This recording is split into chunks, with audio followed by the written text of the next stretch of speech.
Querido Deus, estamos tão agradecidos de o Senhor nos receber em Tua mesa. É tão bom poder fazer parte desta família, de se sentir amado, de saber que o Senhor se importa conosco, mesmo em meio à nossa multidão de pecados. É tão bom saber que o Senhor fala conosco através da Tua palavra. E depois de termos nos dirigido a Ti através da música, através da oração, através da entrega dos nossos recursos, agora pedimos que o Senhor se dirija a nós, através da Tua palavra. Que o Senhor fale alto aos nossos corações, traga conforto e traga esperança. É o que nós oramos a Ti, Senhor, em nome de Jesus. Amém, Senhor Deus.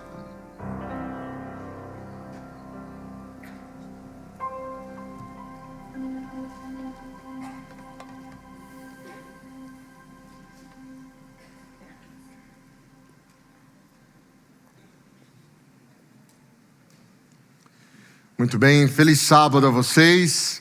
Sejam todos muito bem-vindos. Esta é a Nova Semente, uma comunidade da Igreja Adventista do Sétimo Dia, que vive com o propósito de termos uma experiência real e transformadora com Deus. É muito bom nós estarmos aqui reunidos para podermos conversar um pouquinho sobre a palavra de Deus. Mas, como é praxe nos últimos tempos, nós temos um apelo que nós queremos fazer a você. E a gente precisa repetir várias vezes, para que entre no nosso DNA desse momento. Você já deve ter dado a sua espiadinha na nossa obra do outro lado da rua. Toda vez que eu venho à Nova Semente, não importa o dia que seja, eu dou uma espiadinha, vejo que ela está crescendo, vejo que temos paredes novas, colunas novas, e isso enche o coração, deixa a gente motivado, né? Nós estamos nesse momento, alcançamos a meta de 33% do nosso alvo total, daquilo que nós entendemos que precisamos alcançar. Deus tem nos ajudado até o momento, e a gente sabe que Deus irá nos ajudar daqui para frente. Então, faça um plano com Deus, dentro das suas possibilidades, faça um plano com Deus, nos ajude neste propósito, e eu aproveito para falar com aqueles que estão nos acompanhando pela internet. É bem verdade que pode ser que você não frequente presencialmente aqui a Nova Semente, mas você é abençoado pelo trabalho que nós fazemos aqui. Se você é abençoado e em seu coração há o desejo de participar desse projeto, para que nós continuemos a abençoar a você que nos acompanha pela internet, esse é um excelente momento também de você, assim como nós, fazer um plano com Deus e dedicar uma parte dos seus recursos para esse projeto especial. Basta adicionar no final da sua oferta, na casa dos centavos, o número 48. Então, nós saberemos que essa oferta é destinada a este projeto, que se chama 48, porque o número da nossa nova sede será 48. Ok? Estamos em oração. Nós estamos numa série de reflexões, e elas são baseadas num filme que eu gosto muito mesmo. Imagino que vocês já assistiram, e se não assistiram, estão perdendo. É extremamente interessante. É uma abordagem que tenta trabalhar os fatores emocionais do ser humano. E nós demos o nome a essa série de Espiritualmente. E nós estamos falando das emoções também, mas a partir de uma perspectiva bíblica. Como a Bíblia nos apresenta essas emoções e como ela nos ajuda a lidarmos com as emoções de forma funcional. E hoje eu vou falar de uma emoção que vai mexer com a gente. Mas para dar certo, eu quero te incluir dentro dessa emoção. Eu gostaria de ver se eu consigo, se você me permite, que a gente juntos comece a viver um pouquinho dessa emoção aqui, agora, ok? É experimental, prometo. Eu quero citar três situações hipotéticas. E nessas situações hipotéticas, você vai se imaginar dentro delas. Ok? Então lembra aí da tua história, lembra da tua vida, ache uma forma de se colocar dentro dessa situação. E no final eu quero perguntar para você o que você está sentindo, qual é a emoção que você está sentindo. Primeira situação. Imagine que você é um adolescente. E na adolescência, uma das coisas que marcam a adolescência é o desencontro de ideias com os nossos pais, não é verdade? E lá está você de novo, conversando com seu pai, ou sua mãe, ou aquele que te criou, aquela pessoa que te criou. E estão lá batendo boca de uma forma muito educada, né?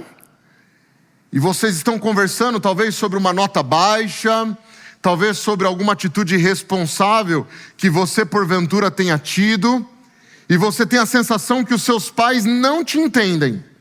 Que tudo que eles fazem é só para poder implicar com você, que eles não querem a sua felicidade, que eles querem que você viva numa redoma, preso. E aqueles que são pais aí de adolescentes estão rindo por quê? Porque eles já ouviram isso em algum momento? Então essa é a primeira situação, se coloca dentro dela aí. Todo mundo já foi adolescente. A outra situação que eu quero citar tem a ver com um processo de desvalorização no ambiente de trabalho. Imagina que você se dedicou de forma profunda a um projeto lá na tua empresa ou na sua empresa, e depois de dar o seu melhor, depois de entregar tudo e um pouco mais, você sente que não foi o suficiente. E você sabe que isso acontece, né? Às vezes o nosso melhor não é tudo que os outros precisavam, não foi suficiente. Só que um problema maior é que, além dessa constatação, acontece alguma situação de injustiça. E você sente que, além de não ser valorizado, você foi tratado de forma injusta. E você volta para casa naquele dia, talvez no seu carro, talvez no transporte público, com uma emoção aí no teu coração. Terceira situação, essa é a mais triste. Imagine que você entra numa pequena sala. De longe você já consegue sentir o cheiro das flores. Algumas coroas de flores estão espalhadas pela sala. Algumas pessoas ao redor de uma caixa de madeira. E dentro da caixa está alguém amado. E você se aproxima do caixão, olha ao redor e todos estão chorando. E você também começa a chorar. Qual é a emoção que você está sentindo agora? Tristeza.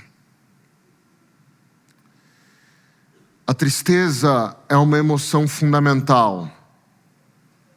Embora nós vivamos a nossa vida achando que de alguma forma nós precisamos viver sem ficar tristes, tendo alegria sempre, prazer sempre, satisfação sempre.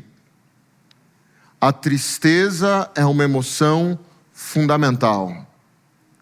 Saber viver a tristeza significa saber viver uma vida funcional, uma boa vida. Por uma razão muito simples.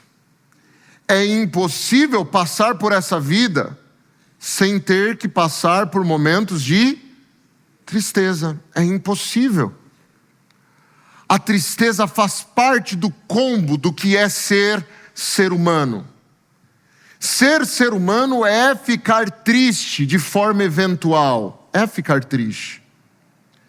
E nós ficamos tristes quando perdemos algo, quando perdemos alguém, quando somos tratados de forma injusta, quando a comunicação com as pessoas que nós amamos não funciona legal, quando a gente tem alguns traumas pessoais que a gente sente que não estão bem resolvidos. Nós ficamos tristes quando nós temos sonhos, projetos, planos e eles se frustram. Nós ficamos tristes quando nós oramos a Deus e a gente às vezes acha que Deus não nos responde. Nós ficamos tristes por um monte de coisas e isso é normal. Isso faz parte de ser humano. E aprender a viver a tristeza, a se entristecer, se recuperar, levantar a cabeça e seguir em frente, é uma necessidade urgente para todos nós, urgente. Isso é maturidade. Saber viver a tristeza, saber se levantar e saber seguir em frente. E na vida, vários momentos de tristeza estão previstos. Talvez você esteja passando por um momento de tristeza. E nesse momento de tristeza em que você está passando, você percebeu que as coisas estão saindo do controle. Porque ficar triste em situações específicas é normal, aceitável e esperado. Mas quando a tristeza começa a se alastrar e começa a roubar de você o prazer pela vida, começa a atrapalhar a viver a vida, começa a diminuir a vontade de seguir em frente, quando a tristeza começa a te prender na cama, te prender dentro de casa, te prender no escuro, quando a tristeza começa a atrapalhar a forma como você se comunica com as pessoas que estão ao seu redor, começa a derrubar as suas amizades, os seus relacionamentos familiares, seus relacionamentos profissionais, quando a tristeza começa a atrapalhar o seu avanço profissional, você já não produz, você já não tem prazer naquilo que você trabalha. Quando a tristeza começa a atrapalhar o seu lazer, aquilo que é o seu hobby, aquilo que você gosta de fazer, que te faz ser você, então aí sim nós temos um problema. Percebe? A tristeza em si não é um problema. Mas quando a tristeza começa a te levar numa direção onde você começa a perder você mesmo de vista, então nós temos um problema. O nome que a medicina dá a essa tristeza persistente é depressão. Eu não vou fazer essa pergunta, mas é bem provável que uma boa parte daqueles que estão aqui conosco nesse momento e daqueles que nos acompanham pela tela do celular ou do computador já tenham ou passado por depressão, ou estão passando por depressão, ou convivem com alguém amado, próximo, que passa por depressão, que está enfrentando a depressão.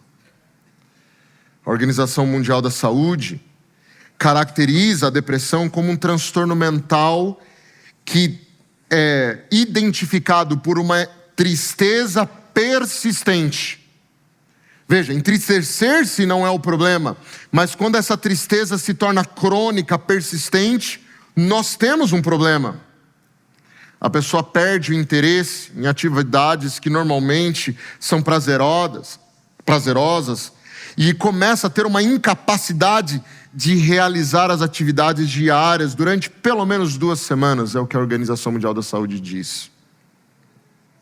O que é a depressão? Ou como identificar a depressão? Se você começar a sentir que você está com energia baixa, quase sempre sem energia.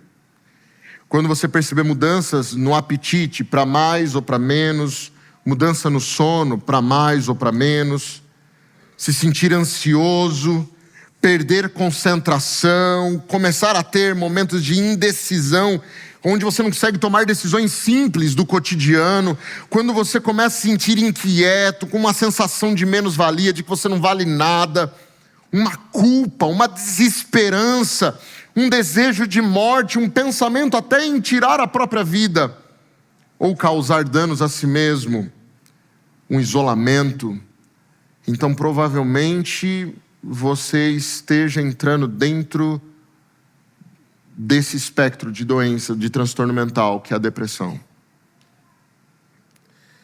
O que nós fazemos?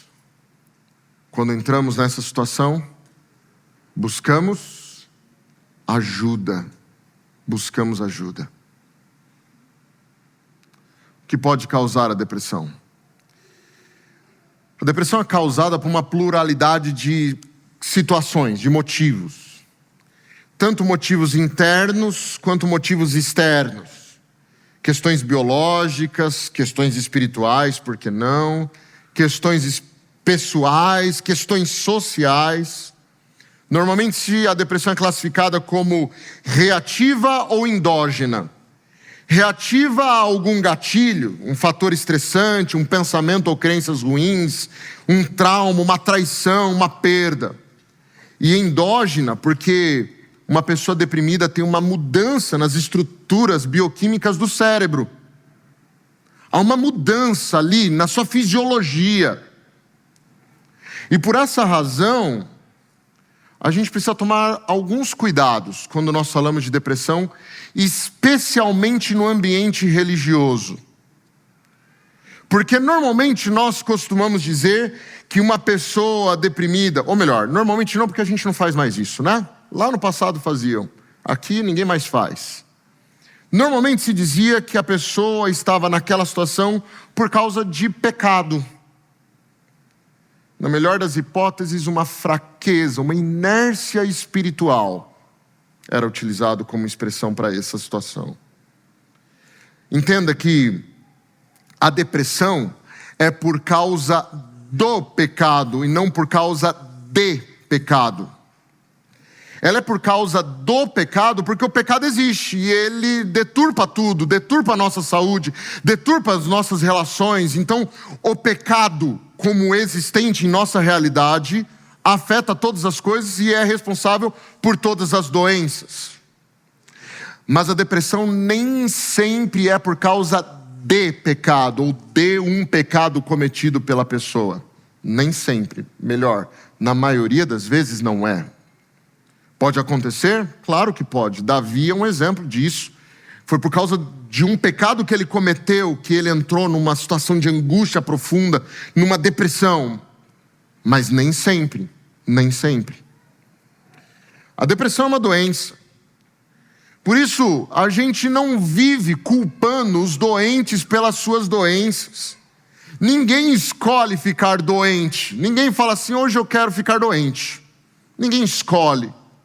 Pelo menos ninguém que esteja na plenitude das suas faculdades mentais. A depressão não é frescura, não é falta de vontade, não é falta de motivação. A depressão é uma doença. E como então nós podemos tratar a depressão? Com oração? A oração ajuda no tratamento da depressão? Sim, você é uma igreja, você vai fora de uma igreja, pode dizer sim. Sim, a oração ajuda sim. E ler mais a Bíblia ajuda? Com certeza ajuda, ajuda mesmo. E frequentar uma comunidade de fé, pessoas que compartilhem dos ideais, que possam ser um apoio, ajuda no combate a essa enfermidade? Sim, com certeza, sem sombra de dúvidas. Mas só isso nem sempre resolve. Porque, como disse, a depressão tem questões que afetam a fisiologia do indivíduo. Vão para além dos pensamentos. E algumas outras coisas precisam ser adicionadas à nossa lista de tratamentos. Por exemplo, mudança no estilo de vida ajuda no tratamento da depressão? Se alimentar melhor, praticar atividade física, ter momentos de lazer, trabalhar um pouco menos. O que vocês acham? Com certeza. Buscar ajuda da psicoterapia ajuda na depressão? Obviamente, com certeza. Eu acho que nós já estamos maduros o suficiente, como seres humanos e como cristãos, para dizer que a psicologia não é do diabo. Estamos maduros? Estamos no mesmo lugar? Existem psicólogos bons e existem psicólogos que fazem um serviço mal feito. Igual existe um pedreiro que faz um serviço bem feito e um pedreiro que faz um serviço mal feito. Nós estamos concordando com isso. A psicologia em si não é um problema. Pelo contrário, ela é uma bênção de Deus. Então, já que nós amadurecemos até esse ponto de conseguir ver a psicologia como um dos recursos que Deus deu à humanidade para ajudar as pessoas em sofrimento, por favor, se você nunca fez, não faz, faça terapia. Faça terapia. É necessário. E principalmente se alguém da tua família está falando para você fazer, então você tem que fazer urgente, viu? Muito difícil viver com gente que não faz terapia, né? Muito difícil viver com gente que não se propõe a investigar a si mesmo, suas manias, suas crenças e colocá-las à prova. Muito difícil. Além da psicoterapia, por vezes a intervenção médica, a intervenção do psiquiatra é necessária. Medicamentos, exames, questões clínicas devem ser levadas em consideração. Mas você pode perguntar, pastor, mas veja, a graça de Deus não é suficiente para a cura emocional? Ela não é suficiente, a graça de Deus? A resposta é sim, a graça de Deus é suficiente. A graça de Deus, ela é suficiente porque ela se manifesta nos pensamentos. Então, nossas tristezas, elas nascem nos nossos pensamentos, e a graça de Deus é um bálsamo aos nossos pensamentos. Mas a graça de Deus também se manifesta a nós através do avanço científico. Afinal de contas, Deus é o autor da ciência. Do mesmo jeito que Deus é o autor da Bíblia, Deus é o autor da natureza e do estudo dela. Na verdade, Deus foi o primeiro cientista. Ele criou todas as coisas, criou as leis que a ciência estuda, criou os organismos, criou as leis da física, da química, da biologia. Foi Ele quem criou. Ele é especialista em tudo isso. E o que nós fazemos é tentar entender um pouquinho do que Ele já entende, porque Ele criou todas as coisas. E no ato de ir entendendo a criação, a natureza, a ciência vai se aproximando daquilo que é a graça de Deus para nós. É bênção de Deus. Ou você diria que o tratamento de doenças como câncer, HIV, hipertensão e diabetes não são frutos da graça de Deus, sendo que salvam vidas todos os dias. O que dizer, por exemplo, de alguns procedimentos cirúrgicos, como a cesariana e o transplante de órgãos, que salvam milhares de vidas, e antes essas mesmas pessoas não teriam chance alguma. A terapia e os remédios psiquiátricos, quando usados de forma responsável, também são manifestações da graça de Deus. É o avanço da ciência em prol de abençoar a humanidade. A Bíblia é suficiente? Sim. Com certeza ela é suficiente para a salvação, para nos ensinar sobre a glória de Deus, para nos apresentar a nossa pecaminosidade, para fortalecer a nossa fé e para nos dar a certeza da redenção em Cristo Jesus, para nos ensinar a convivência entre irmãos, para nos dar princípios elementares da vida e da moralidade. Mas a Bíblia não se propõe a ser tudo, ela não se propõe a ser um manual científico, por exemplo. Há espaço para que Deus trabalhe. A Bíblia deixa claro que Deus ele é infinito em poder, e sendo Ele infinito em poder, Ele pode se manifestar através da natureza, das pessoas. E portanto o que nós temos aqui nada mais é do que uma expressão da graça de Deus através da ciência. Mas voltemos à depressão. Existe depressão na Bíblia? A resposta é sim. Algum personagem da Bíblia já ficou deprimido? A resposta continua sendo sim. Mas então você pode dizer, mas nunca vi a palavra depressão na Bíblia. E a resposta é, você está certo, nunca você viu mesmo. Seria anacrônico, né? Seria ilógico você esperar que um termo mais moderno, mais recente, apareça num manuscrito tão antigo. Mas se você procurar uma outra palavra, se você for ao banco de dados da Bíblia e pesquisar uma outra palavra, a palavra sofrimento, digita lá, vai aparecer uma quantidade incrível de textos falando sobre o sofrimento humano, especialmente o sofrimento emocional. E aí, nós descobrimos que nós temos uma abundância de personagens bíblicos que lidaram com essa tristeza constante, crônica. Personagens como Jó, Asaf, Davi, Salomão, Moisés, Ana, Jeremias escreveu um livro, né? Lamentações de Jeremias. Ele não estava feliz quando escreveu aquele livro, com certeza. Jeremias, Elias, Jonas, João Batista, Pedro, Paulo, Timóteo. Eu me lembro até de Jesus no Getsêmani, por que não? Ou seja, é possível pessoas fiéis a Deus padecerem por tristeza profunda emocional? A resposta é sim. O ponto é que sempre que na Bíblia nos aparece uma pessoa passando por sofrimento emocional, também nos aparece um Deus presente, que se importa, que está junto, que está acompanhando. Eu quero citar 2 personagens bíblicos com você. O primeiro deles é Davi. E eu quero citar um salmo de Davi, o Salmo 6. Salmo 6. Se você tiver com a sua Bíblia, quiser encontrar junto comigo, a partir do verso 1 do Salmo 6 até o verso 9, Davi compõe em música, ele traduz em música o que ele estava sentindo. E você que já passou, está passando, ou conhece alguém que passa por momentos de depressão, pela enfermidade, eu acredito que no ato de ler o Salmo você vai se identificar com muita coisa. Olha o que ele diz: Senhor, não me repreendas em tua ira, nem me disciplines em tua fúria. Uma pessoa deprimida normalmente pensa que Deus está irado com ele o tempo todo, está furioso com ele o tempo todo. E ele continua: tem compaixão de mim, Senhor, pois eu estou fraco. Fraqueza. Cura-me, Senhor, porque os meus ossos agonizam. Olha a linguagem poética. Estou mal, Senhor. Meu coração está muito angustiado. Senhor, quando virás me restaurar? Volta-te, Senhor, e livra-me, salva-me por causa do teu amor, pois os mortos não se lembrarão de ti, e quem te dará louvor na sepultura?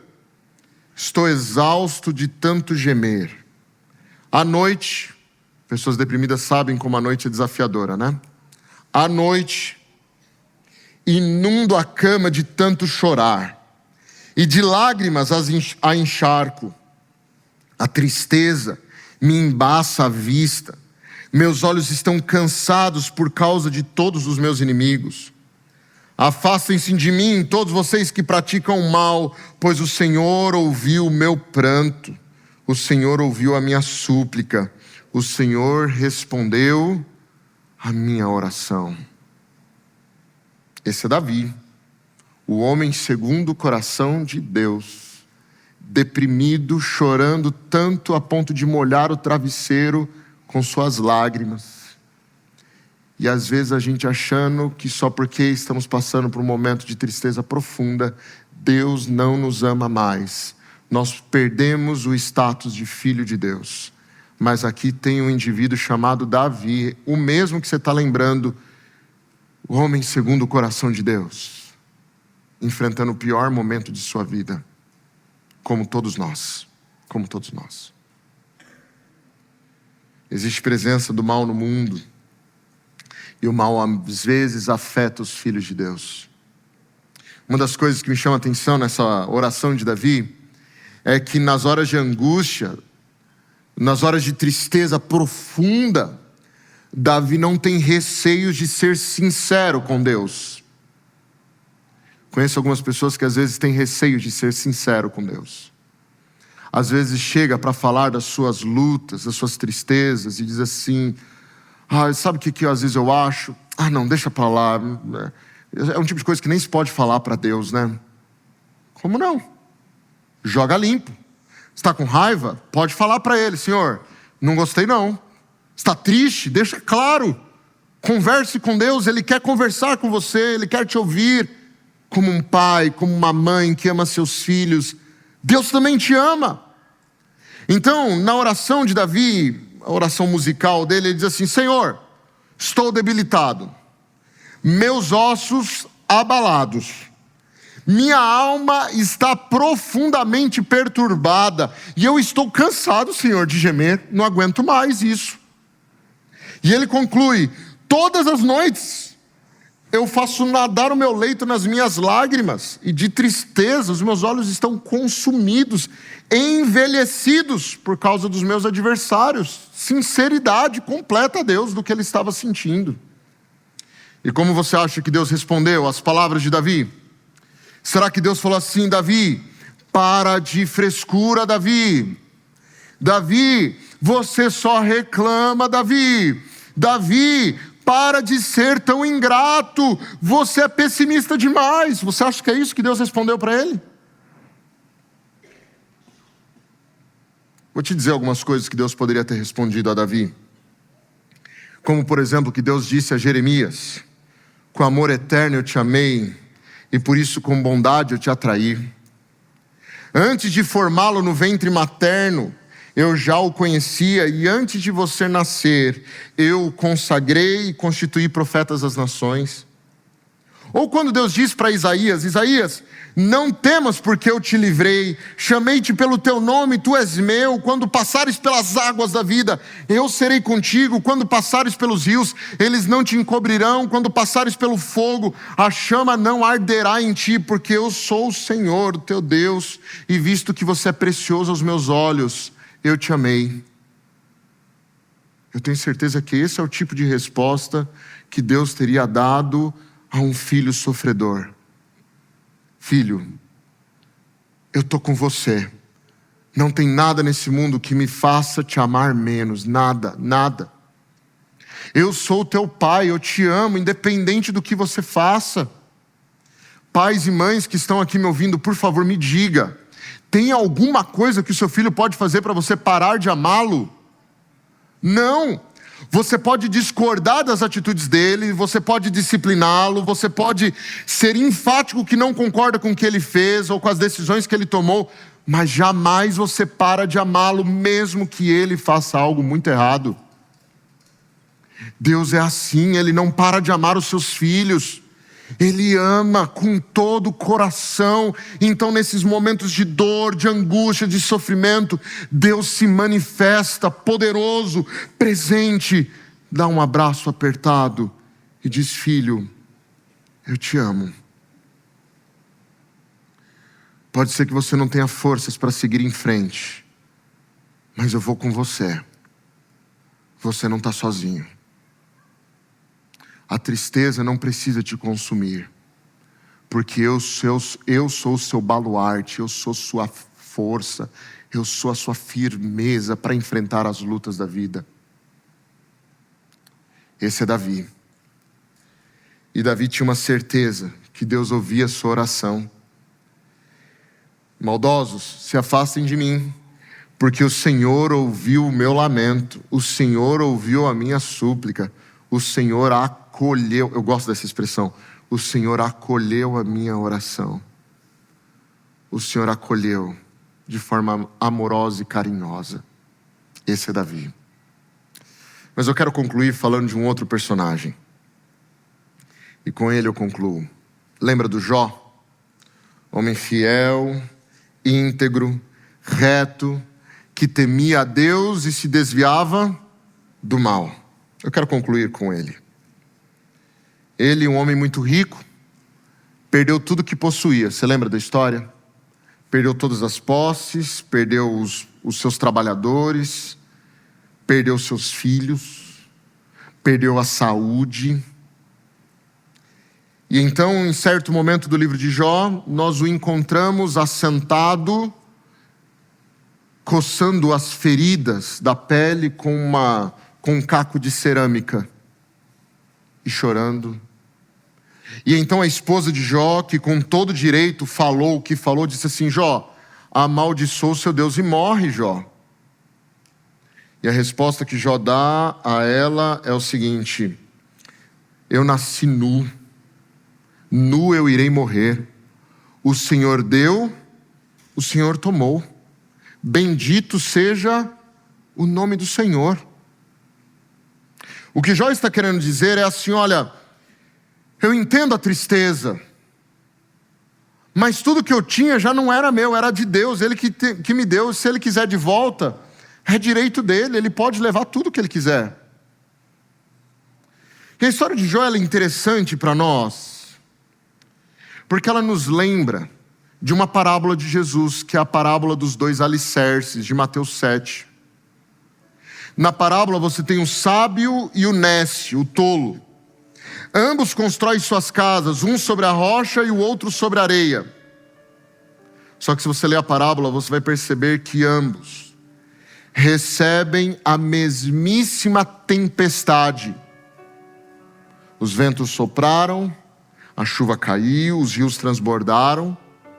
A casa de um foi a ruínas, a casa do outro se manteve em pé. Mas os dois enfrentaram tempestade do mesmo jeito.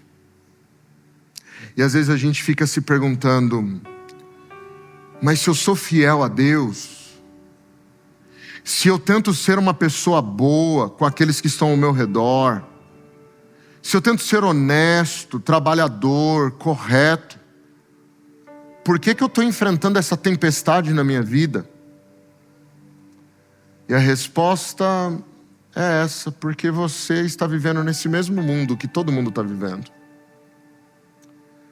Só que a diferença entre uns e outros é que quem escolhe construir a casa longe de Cristo, na areia, não tem base, não tem alicerce. Mas os que constroem a casa na rocha, a tempestade até pode arrancar algumas telhas, quebrar algumas janelas, mas a casa não cai. Ela não cai. Amigos, a história de Jó nos ensina muitas coisas, mas a coisa mais importante que a história de Jó nos ensina é que perder algo que Deus dá, mas não perder ao próprio Deus, é a mesma coisa que não perder nada. Jó sabia que mais importante do que desfrutar das bênçãos de Deus era desfrutar da presença de Deus, porque Deus é Deus. Se Ele quiser, Ele é Deus. Se Ele não quiser, Ele continua sendo Deus. Se Ele me der paz e prosperidade para essa fase da minha vida, Ele é Deus.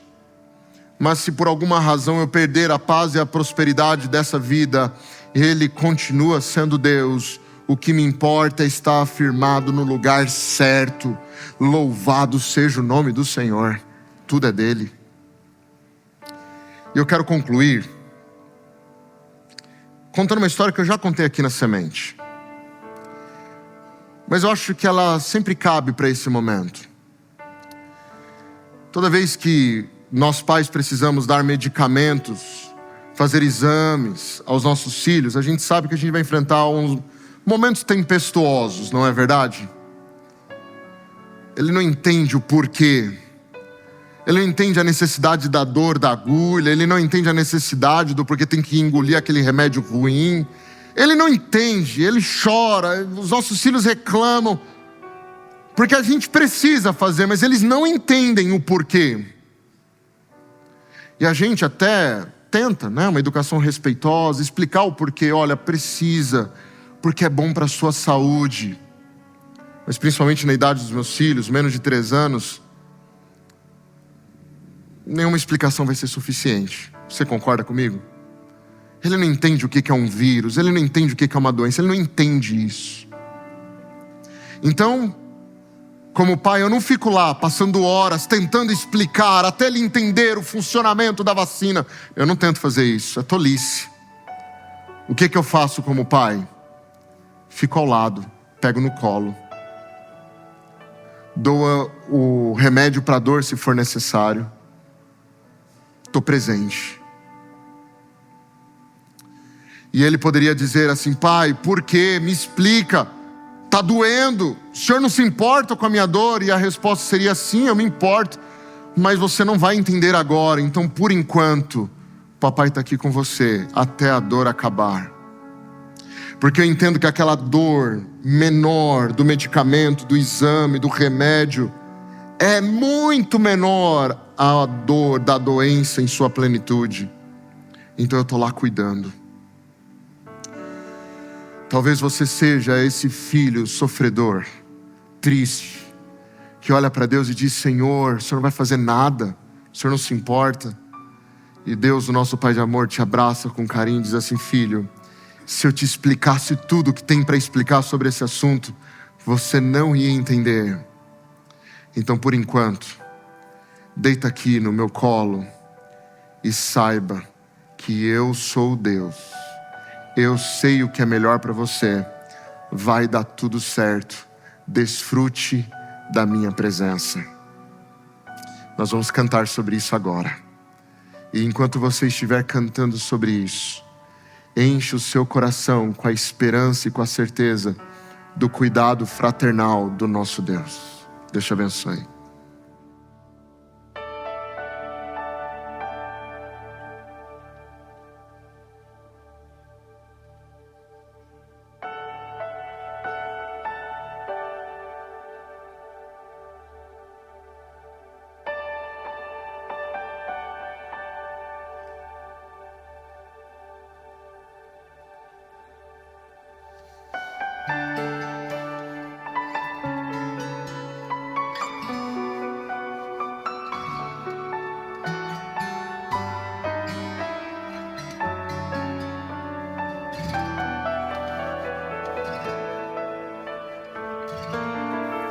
Minha fé não está firmada nas coisas que podes fazer.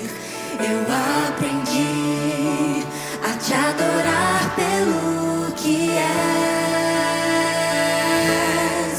Dele vem o sim, o amém. Somente dele, mais ninguém. A Deus seja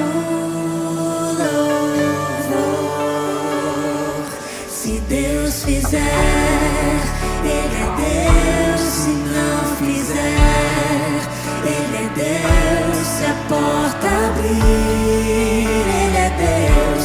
Mas se fechar, continua sendo Deus. Se a doença vier, Ele é Deus. Se curado for, Ele é Deus. Se tudo der certo, Ele é Deus.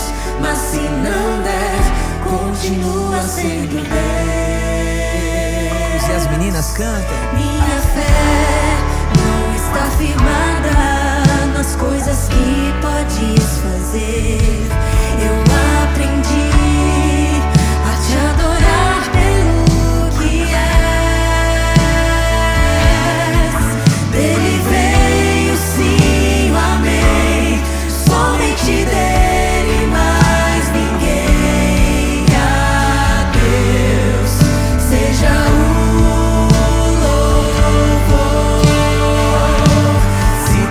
Fizer, Ele é Deus. Se não fizer,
Deus querido, nós te louvamos e te agradecemos, porque além de Criador, mantenedor do universo, também és um Pai de amor que se importa com seus filhos.